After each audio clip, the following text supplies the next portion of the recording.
Yo, what's going on? It's Terrell, Hall of Fame, D-Line Radio. This one is actually about what we're probably going to discuss tomorrow night on D-Line Radio. And I will put the link on here and I'm going to get it up shortly. I'm trying to get better at everything as far as timing goes. And, you know, we've heard the topic over and over again of how this breed got started and where it's at now and what are the issues and what's going on. And it's all, I've heard it oftentimes been compared to, oh yeah, when the American Bully started, the American Bully people took a pounding by the Pitbull people, and the Pitbull people were saying, you know, that's not my dog and don't call that a Pitbull and this, that, and the other, which is true in a lot of ways. But I think that there's one significant, very significant difference, and there's actually a couple that I'll go over. And the one very significant difference is this. Not one time was the American Bully, the old American Bully, you know, and it's crazy to say old when we're only talking about a decade ago now, before we started to see things change. But at no point in time was that American Bully considered to be an unhealthy dog. The biggest problem that people had, you know, where you had your game dog people is, oh, that dog ain't no fighter, that ain't no real pit bull, that's it. Just like the game dog people had a problem with the UKC pit bulls. And then so you had a sort of ladder effect. And then the UKC people, they didn't like American Bullies because they didn't fit the standard. But the key significance is that at no point in time during this thing was anybody throwing around the term unhealthy or immoral breeding. That's a big difference. That is a huge difference between the line that we're seeing drawn in the sand right now compared to, you know, back then. Back then it was just like, you trying to change our breed. I don't know what that is. You know, that dog ain't, either they say that dog ain't got no fire, no drive or nothing. So we heard that, you know. Or then you would hear the UKC people like, oh, it just doesn't fit the standard. And that was fine. But the issue was never about health. The biggest thing that I see in this American Bully community, which is weird because everybody's still calling these dogs American Bullies, is our biggest issue is health. And if we trickle down further into the argument about, you know, the American Bully and what we've seen happen is, it's weird because the UKC people had something to stand on. Because they knew what their dogs were. They knew what they wanted their dogs to be. They had a specific idea of what they wanted their dogs to be. They even had, you know, unfairly, but they had a specific type of people half the time that they wanted around. They knew what they wanted. It was very plain and simple. This is what our dog is. Don't bring that other bullshit, because that's not what we're into. And to a certain degree, you could respect that. Whereas the American Bully has taken the weirdest turn ever, because we went from trying to establish a breed, and we won't name off all of the earlier dogs, but, you know, when we got to the, I would call it the pinnacle of where we were talking about really pushing the breed, you had the headliners who at that time was Paco, Hef, you know, my bitch Hallie, Remy.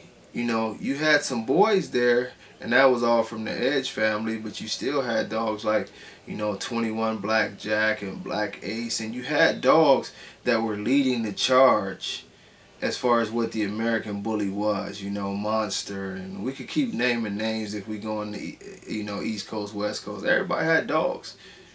The biggest problem is that those dogs really didn't have this stigma on them for being unhealthy dogs. We were having shows out 90, 95 degree weather outside. Nobody's dog was overheating.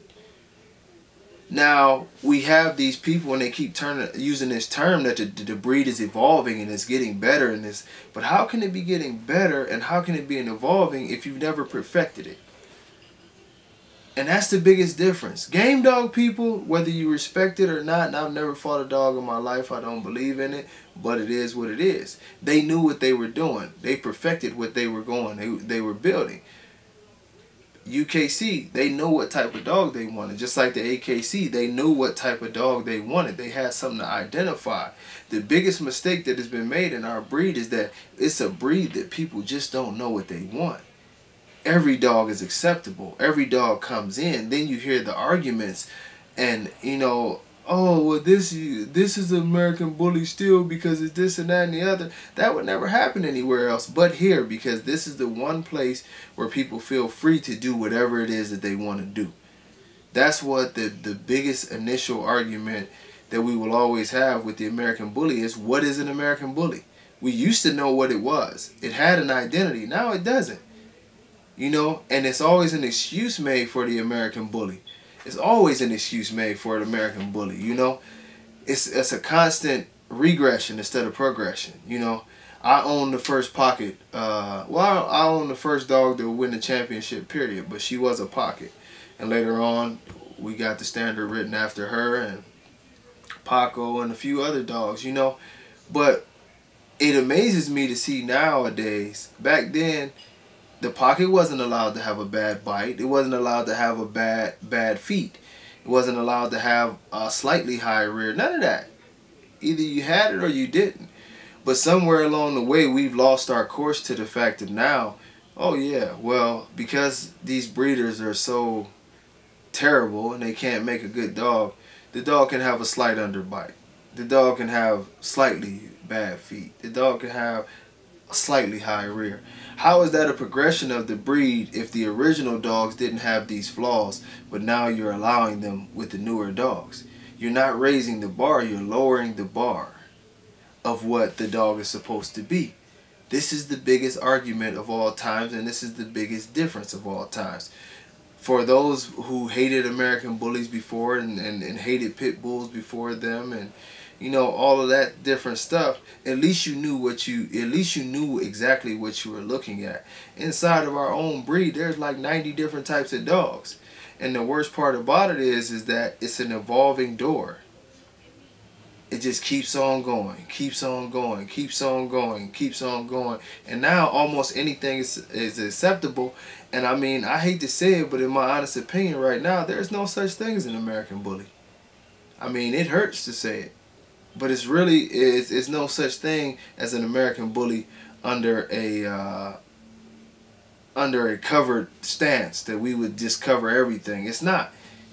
To me, I know what an American Bully was because I seen them. I was there. I was showing them. I was, you know, a part of that struggle to get them recognized and all that. But what it's turned into now, these dogs aren't American Bullies. No breed is going to continue to change their standards and to change what is allowed weekly.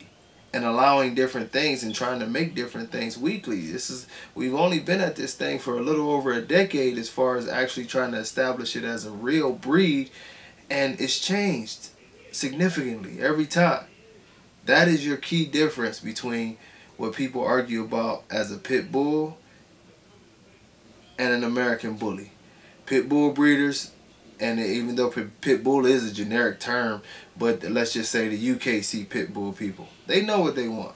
The ADBA people, they know what they want. The American Bully people, we really don't know what we want. And the saddest part about it is the very, very, very most important thing that we should want is structure. And we don't even know if we want that. Health. This should be an easy thing. We don't even know if we want that. I've seen it with my own eyes. Judges just hand dogs that are obviously unhealthy, breathing problems. You handing out ribbons. We don't know what we want. So if we don't know what we want, we can't say that we are a breed or that we want to be a breed.